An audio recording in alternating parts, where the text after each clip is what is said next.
specialty.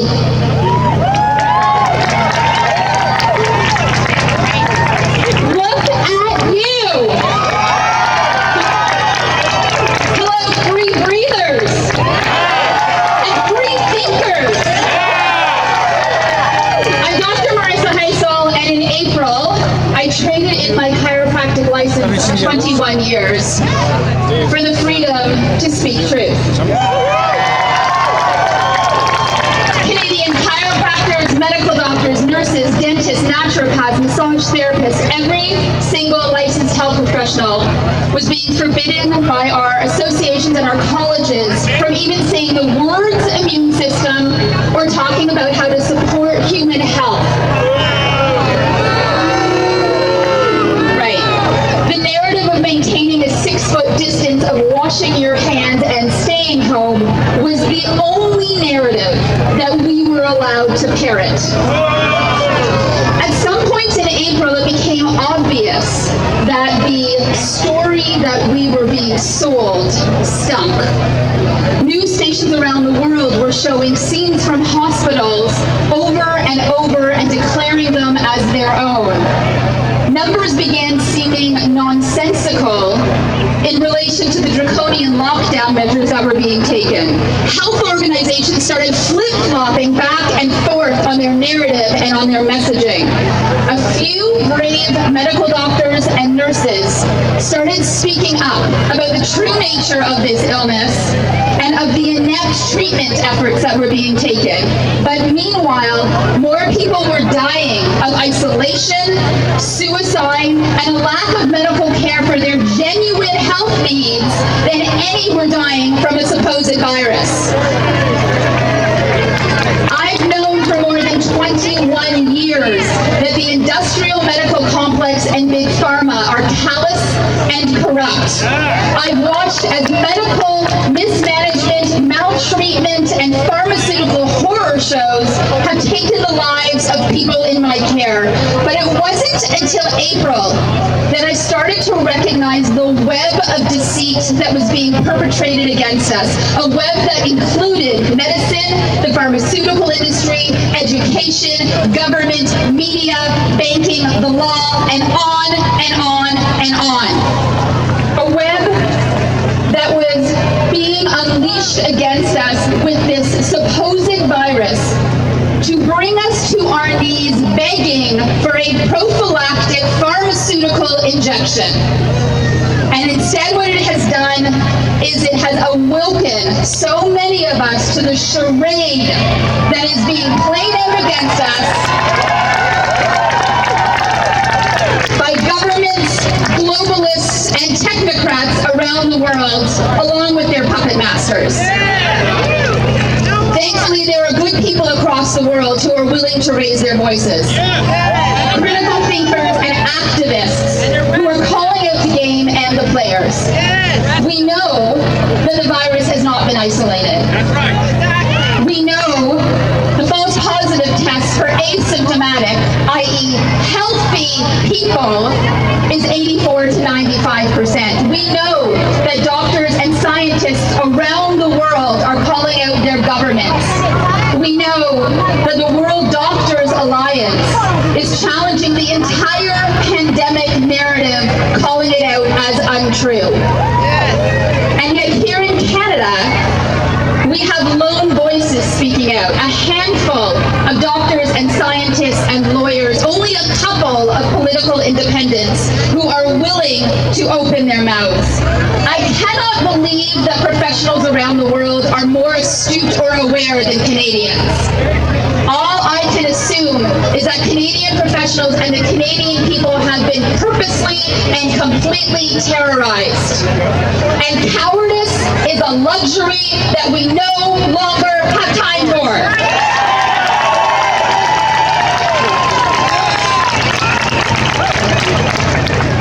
I realized that darkness must rise in order for us to see it and cut it off at the knees. We are the people who will create the world that we intend to live in. We are the people whose voices must call out the truth. I call on all health professionals professionals, lawyers, bankers, teachers, police officers, military personnel, and all of the people of Canada to stand for justice. Stand for sovereignty and stand for love. Thank you.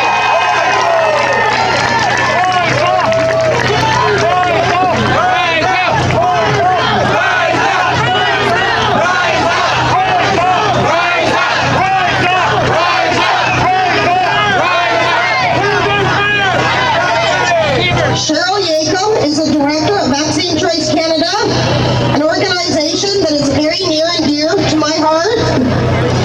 It is with gratitude that I welcome Vaccination Risk Canada Director Cheryl Yakem.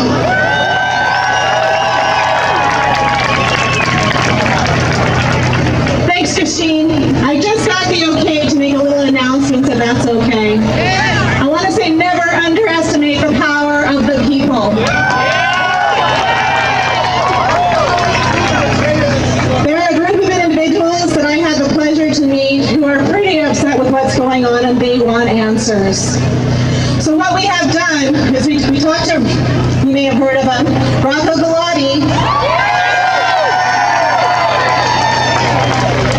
And we asked him, how can we get a public inquiry and get some answers?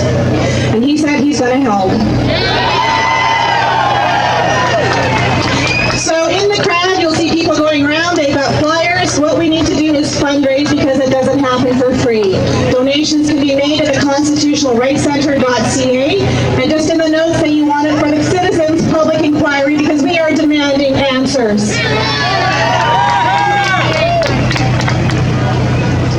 For nearly 40 years, our organization, through its evolution, has stood up for the right of informed consent, as is a fundamental freedom guaranteed by the Canadian Charter of Rights and Freedoms. Our work has always been important, but it has never been so critically important as it is today, as we face government tyranny and removal of our rights and freedoms under the guise of a virus. Let me be very clear on one point. The purpose of the Charter is not to empower government. It is in place to control and limit government and protect Canadians. The Charter outlines the basic principles that separate free citizens from those who are controlled. Violations of our freedoms will not be tolerated. Last year, we filed our first lawsuit against the Government of Ontario in response to Charter right violations. In July, we filed our second lawsuit against multiple levels of government and individuals for the unjustified, unlawful, tyrannical measures they brought in under COVID-19. With both lawsuits, we retain the services of constitutional lawyer, Mr. Rocco Galati. So today I ask you, what will you stand for? Over the past months, we have seen endless examples of the harm done to our society and members of our community by the actions of our governments. We have stood silently while our loved ones have died alone in hospital without the support of their families. We have seen suicide, drug overdoses, and domestic abuse rates skyrocket. We have been separated from our friends and families. Businesses have been arbitrarily shut down for months on end, many of which will never reopen their doors. Our most vulnerable long-term care homes have been isolated from their loved ones, and the environment that was supposed to be safe and supportive and helping them has become a prison.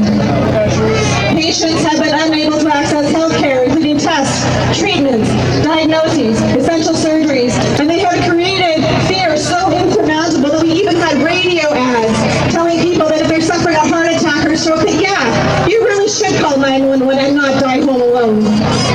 We have had a level of fear marketed to us at unprecedented levels, but through it all, what we have not had is accountability nor transparency. And so I ask you, what will you stand for?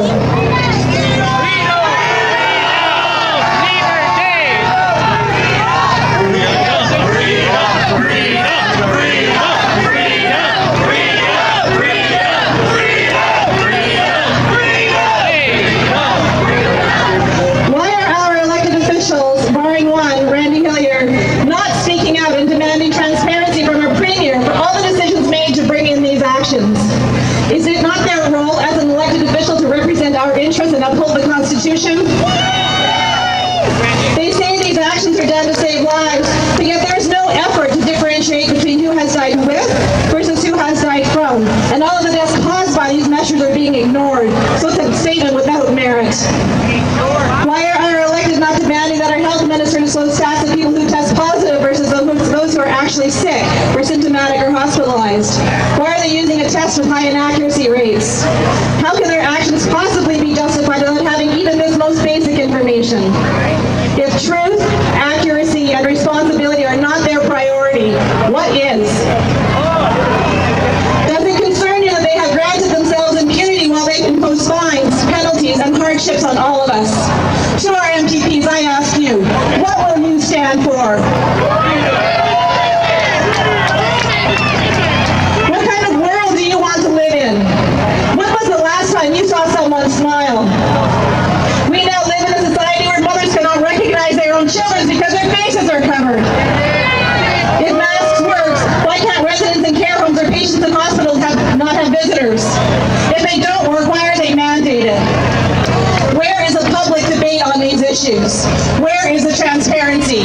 Where is the accountability? Where is the science?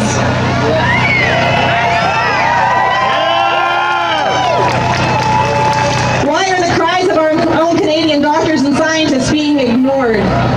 Have you traded in your humanity for the illusion of safety? In the end, this is about freedom.